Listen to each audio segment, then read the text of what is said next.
plus précieux que l'argent. Seigneur, tu es plus précieux que l'or. Seigneur, tu es plus beau que le diamant. Et rien ne peut se comparer à toi. Seigneur, tu es plus précieux que l'argent. Seigneur, tu es plus précieux que l'or. Seigneur, tu es plus beau que le diamant. Et rien ne peut se comparer à toi. Alléluia. Amen. Donc sans plus tarder, je vais convier nos pères de la maison.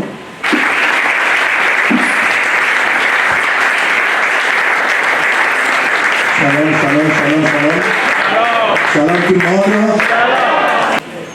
Merci beaucoup, soyez les bienvenus et que Dieu bénisse tout le monde. Ce matin, nous voulons lire un passage. Dans le livre de la Genèse, c'est le livre des origines. Au chapitre 45, nous lirons à partir du verset 12 et ça pourra nous conduire jusqu'au verset 20.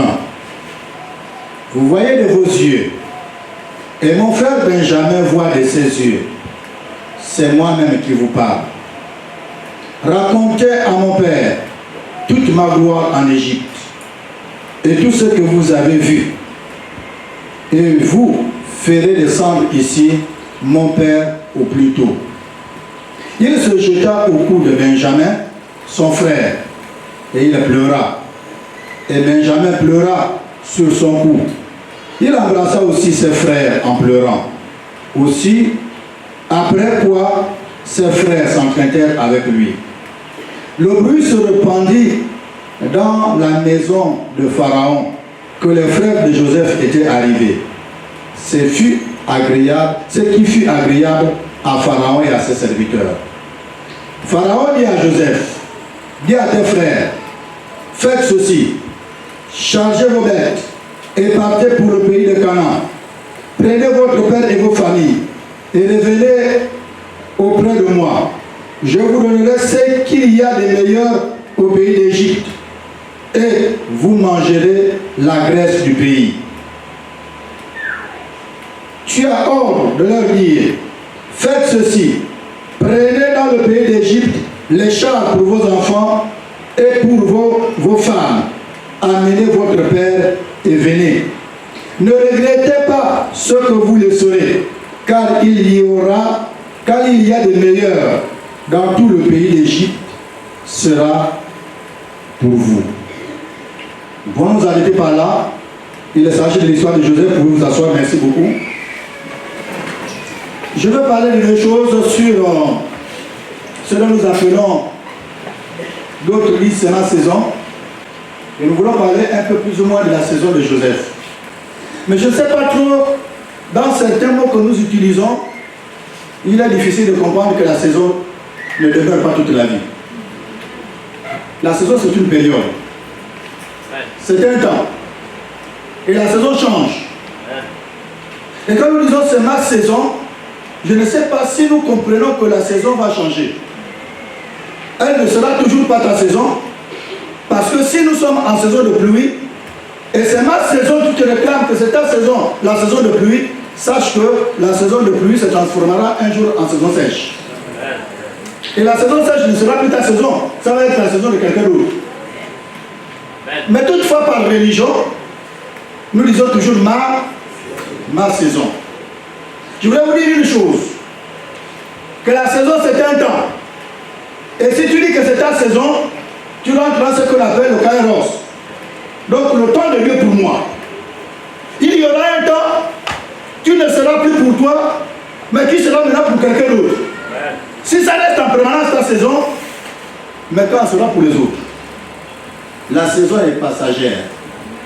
La saison n'est pas pour toujours. Et dans notre cas au Gabon, nous en avons 4. Sinon 2 petites saisons et 2 grandes saisons. Ce que je voudrais dire aux uns et aux autres, quand tu dis que c'est ma saison, il faut que tu profites le maximum possible de ta saison afin de pouvoir gérer la saison qui appartiendra à quelqu'un d'autre. Et quand tu dis que c'est ma saison, si tu n'as pas bien géré ta saison, tu vas te retrouver dans la sécheresse quand il s'agit de la saison de quelqu'un d'autre. Ce matin, je voulais parler de la saison de Joseph. La vie de Joseph était marquée certainement par plusieurs saisons, mais je parlerai de 2 ce matin. Frères et sœurs, chaque personne cherche sa saison. À tort ou à raison, on réclame que c'est ma saison, c'est tellement pour te faire un peu de bien, pour faire plaisir à toi-même. Mais quelquefois, quand tu réclames que c'est ma saison-là, on voit ta vie et tes réalisations par rapport à ta saison, les autres se demandent si réellement c'est ta saison. Mais je ne pourrai jamais dire que c'est ma saison tant que je ne verrai pas Dieu se mouvoir et se réaliser en moi. Mais je ne réclamerai pas ma saison si elle n'est pas une saison d'abondance pour moi. Quand je dis c'est ma saison, c'est parce que je vois l'abondance en moi. Et s'il vous plaît, non seulement que je vois l'abondance en moi, mais aussi l'abondance se fait constater par tous ceux qui sont autour de moi. C'est à cause de ça que les autres peuvent aussi témoigner, c'est réellement sa saison. Il faut éviter de se comparer aux saisons des autres. On est totalement différents.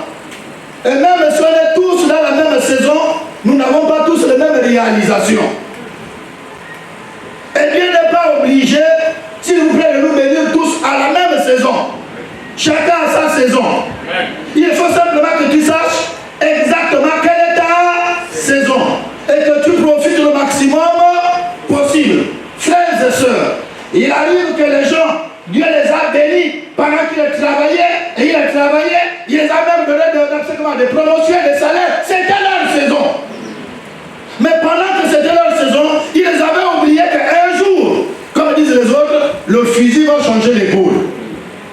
Ce ne serait plus ma saison, mais la saison appartiendra à quelqu'un d'autre. Et pendant ta saison, si tu ne t'es pas réalisé, tu vas regretter quand j'étais.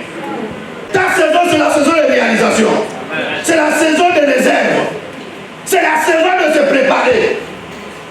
Quand vous lisez l'histoire de Joseph, et que nous parlons de la saison de Joseph, mais Dieu avait présenté 2 saisons. Il devait avoir une saison d'abondance et une saison de sécheresse. Et quand il s'agissait de la saison d'abondance, qui était la saison de Joseph, Joseph a fait des réserves. Et tant que vous ne vous préparez pas, pendant que c'est votre saison, frères et sœurs, vous n'allez pas dire que Dieu était mauvais ou que Dieu ne vous a pas béni. Mais c'est simplement parce que nous n'avons pas su à quel moment Dieu nous a visités. Mais je voudrais vous dire que aussi, si tu n'es pas persévérant, tu risqueras de ne pas connaître ta saison. Si tu n'es pas patient, tu risqueras de ne pas connaître ta saison. Ça exige une certaine discipline. Et la première chose que Joseph a pu avoir pour marquer sa saison, c'était une vision.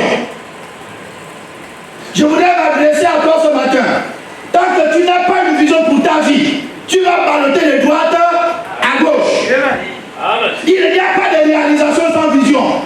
Il n'y a pas de bénédiction de Dieu sans vision. Parce que si tu n'as pas de vision, même si Dieu te bénit, il sera difficile de constater que Dieu t'a béni. C'est encore de ça que les gens, certains restent toujours la main tendue parce qu'ils ne savent pas à quel moment Dieu t'a visité.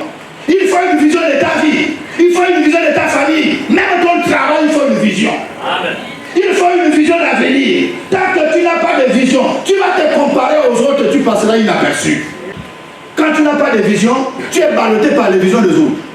Quand tu n'as pas de vision, tu es comme une feuille morte. Et tu te sens soulevé, tu te sens ballotté. Et finalement, tu n'as pas de personnalité. Parce que même un simple conseil, à droite, à gauche, à gauche, il n'y a que les gens qui n'ont pas de vision qu'on fera traîner de droite à gauche. Mais celui qui a la vision, c'est là où il va et il sait ce qu'il fait.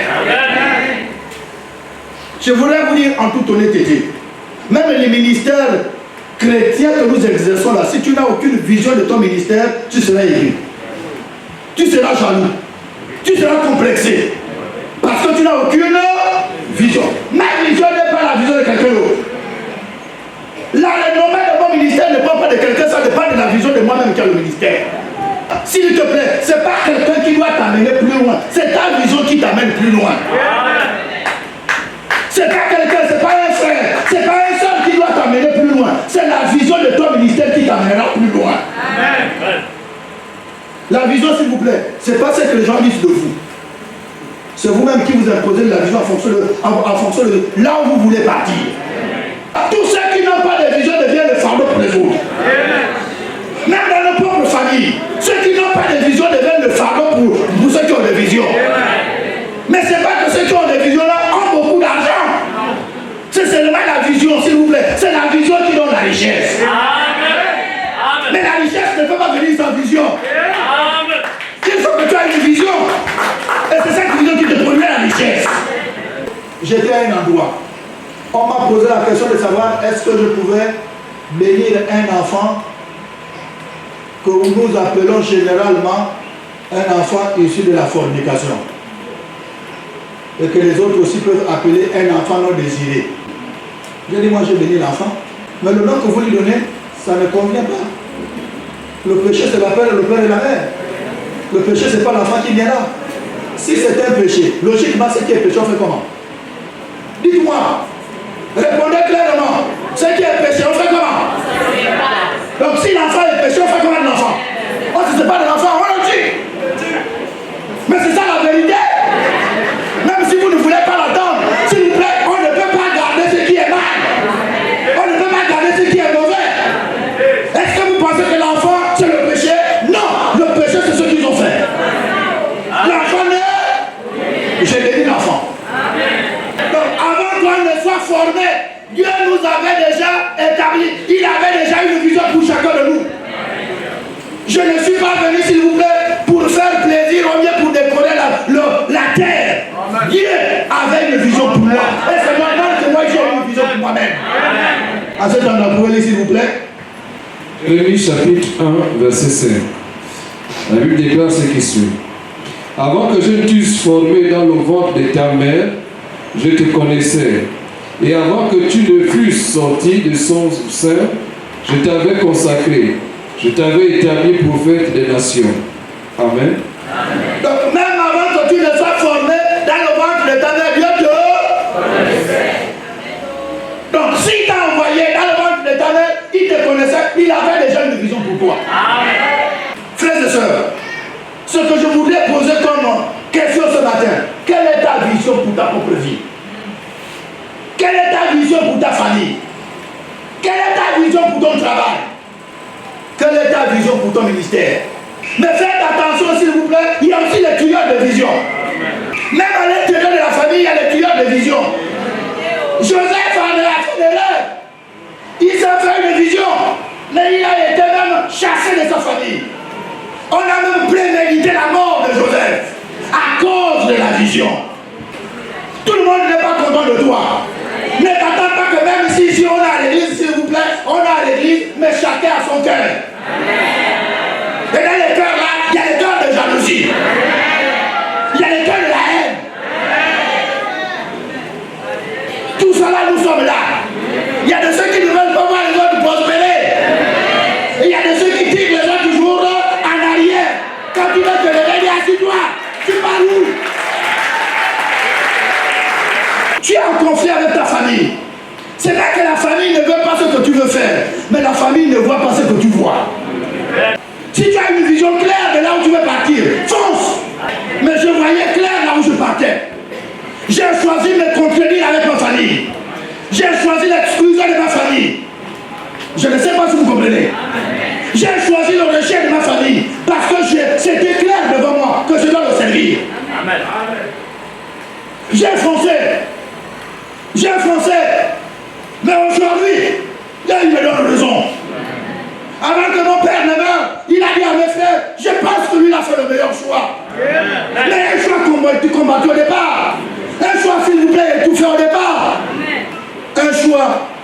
qui étaient exposés à la mort.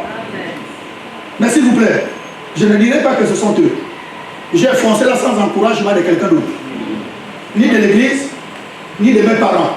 Mais j'ai foncé en fonction de ce que Dieu m'a montré comme vision. C'est que malgré la vision du leader, chaque membre dans son petit comité a sa vision.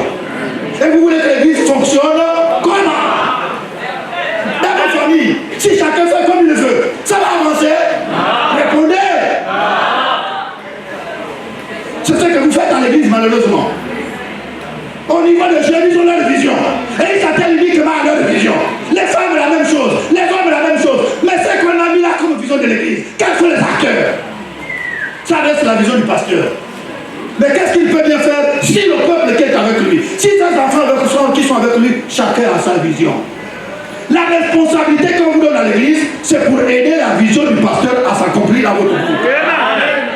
Mais quand vous créez une autre vision là-bas, s'il vous plaît, les termes les plus clairs, c'est que vous devenez rebelle.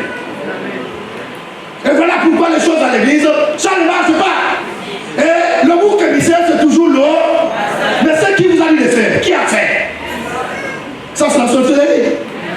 Cherchez à crucifier toujours quelqu'un d'autre. Alors qu'au départ, dans la logique, vous aussi, vous avez une part de responsabilité. La vision. Amen.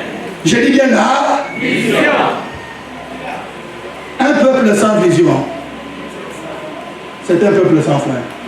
Je ne voulais pas m'atteler à la vision de l'église. Ça importe moins de personnes, mais au moins la vision de ta vie. La vision de ta famille. Ce n'est pas une autre famille qui va donner la vision à ta famille. Ce n'est pas quelqu'un d'autre qui va donner la vision à ta propre vie. S'il vous plaît, vous pouvez conseiller quelqu'un. S'il te plaît, il faut construire. Fais attention. Tant que là, dans la tête, il n'a pas la vision de construire. Quel que soit ce qu'il gagne, il ne va jamais. C'est un problème de vision. Avec le deuxième point. Quand vous avez une vision, préparez-vous à accepter le rejet. Quand vous avez la vision, préparez-vous à être rejeté. Comprenez, attendez-vous à être incompris. Attendez-vous même à l'exclusion. Les gens qui ne vous comprendront pas ne feront jamais route avec vous. Mais s'il vous plaît, vous n'avez pas besoin des gens pour accomplir votre vision. Vous avez besoin plutôt de Dieu. Vous n'avez pas besoin du pasteur. Vous n'avez pas besoin de l'ancien. Vous n'avez pas besoin de la diaconesse. S'il vous plaît, quelquefois même ton père éternel, tu n'en as pas besoin. Il est question de vision. Il est question de toi et de ton avenir. Genèse 37, versets 21 à 22. Ruben entendit cela et il le dit, et il le délivra de leurs mains. Il dit, ne lui ôtons pas la vie. Ruben leur dit, ne répandez point de sang, jetez-le dans cette citerne qui est au désert, et ne mettez pas la main sur lui. Il avait dessein de le délivrer de leurs mains pour le faire retourner vers son père. Amen. Frères et sœurs, là il s'agit de ses propres frères, même père, ils avaient l'intention de le tuer. À cause de la vision. Pas à cause même de la richesse. Parce qu'en ce moment, il n'a encore rien. Mais à cause de la vision. Mais quand votre vision va de pair avec votre Père céleste, s'il vous plaît, Amen. Quand votre vision va de pair avec votre Père céleste, la Bible déclare expressement qu'il met la main sur toi. Amen. Il dit même que même s'il y a des gens qui ont fait des complots sur toi, il va les jouer. Amen. Parce que ta vision le glorifie. Amen. Parce que ta vision concerne Dieu. Amen. Mais quand vous voyez l'histoire de Joseph, ce n'était pas un problème de moi. Si vous suivez dans la logique, quand il a réussi dans la vision, il est devenu une source de bénédiction. D'abord pour un peuple étranger. Je ne sais pas si vous comprenez. Et deuxièmement pour sa famille. Joseph, ça on ne fait pas mention de ça. Joseph a été jeté dans la citerne. On ne fait pas mention qu'il a pleuré. Lisez. On l'a fait sortir de la citerne, on l'a vendu. On ne fait pas mention qu'il a pleuré. Ceux qui l'ont acheté sont partis le vendre à Potiphar. On ne fait pas mention que Joseph a On ne fait même pas mention de lamentation. Potiphar, mais Joseph dans sa maison, Joseph va être accusé injustement par la femme de Potiphar. On ne fait pas mention des pleurs. Joseph sera jeté en prison. On ne fait pas mention des pleurs. Mais c'est quand Joseph a vu ses frères. La Bible déclare qu'il a pleuré. Et ses frères ont également pleuré. S'il vous plaît, les deux pleurs n'avaient pas les mêmes conséquences ou les mêmes origines. Les autres pleuraient le regret. Je ne sais pas si vous comprenez. Ils pleuraient la honte. Mais Joseph ne pleurait plus le regret. Joseph ne pleurait plus la honte. Joseph pleurait la joie d'avoir découvert ses frères. C'est deux choses différentes. Joseph pleure de joie parce qu'il ne s'attendait plus qu'un jour, il va retrouver les siens. Mais les autres ont pleuré. On pourra peut-être imaginer que les autres ne pleuraient pas de joie. Ce n'était pas la joie qui a fait pleurer ses frères. C'est la honte. Mais la première personne que Joseph va embrasser là, c'est la personne qui avait défendu pour dire c'est pas la peine qu'on le fasse tuer. Jetons-le du moins dans la citerne, nous gagnerons quoi en le tuant. Dieu a toujours un plan pour ses enfants. Même dans la vallée de l'ombre de la mort, ne crains aucun mal. Dieu est avec toi. Quand Dieu approuve les voies d'un homme, il les dispose favorablement à son égard, même c'est question de vision, s'il vous plaît. Elle sera combattue autour de toi. C'est encore de ça, éviter de parler de vos choses à n'importe qui. La vision ne se partage qu'avec ceux qui collaborent avec toi. La vision ne se partage qu'avec les gens qui comprennent la vision. Ne soyez pas pressés parce que dès que tu viens me parler, si je ne comprends pas, je vais te dire arrête ça. Tu comprends?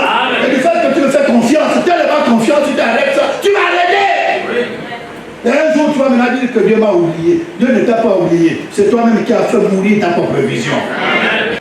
Si tu n'as aucune vision, ne t'attends rien de la part de Dieu. Mais s'il te plaît, dans la vision, il y a aussi des incompréhensions. Il y a les trahisons dans la vision. Il y a aussi les humiliations et les mépris. Mais Joseph a fait face à toutes ces choses-là. Il est resté imperturbable. Frères et sœurs, c'est ça la vie chrétienne. Même les grands hommes que nous avons aujourd'hui, les riches du monde entier, ils ont une vision. Amen. Vous entendez parler de Coca-Cola, il a une vision. Amen.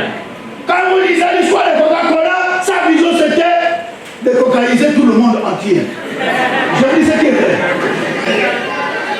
Et si vous suivez la logique de ça, même dans les endroits, même en forêt, allez-y, vous trouverez une boîte de coca. Il n'y a rien sans vision. Amen. Même ceux qui ont créé toutes les... Ils ont d'abord eu la vision. Et ils ont créé et ils ont répandu dans le marché. Si tu n'as pas de vision, tu n'iras nulle part. Si tu n'as pas de vision, tu vas être nourri par les témoignages des autres. Mais toi-même, tu ne vivras jamais de témoignage. C'est la vision qui apporte un témoignage. Est-ce qu'on peut dire amen? Et la vision te fera couler les larmes de joie. Amen. Frères et sœurs, le temps faisant défaut, on pourra s'arrêter là. Que Dieu vous bénisse.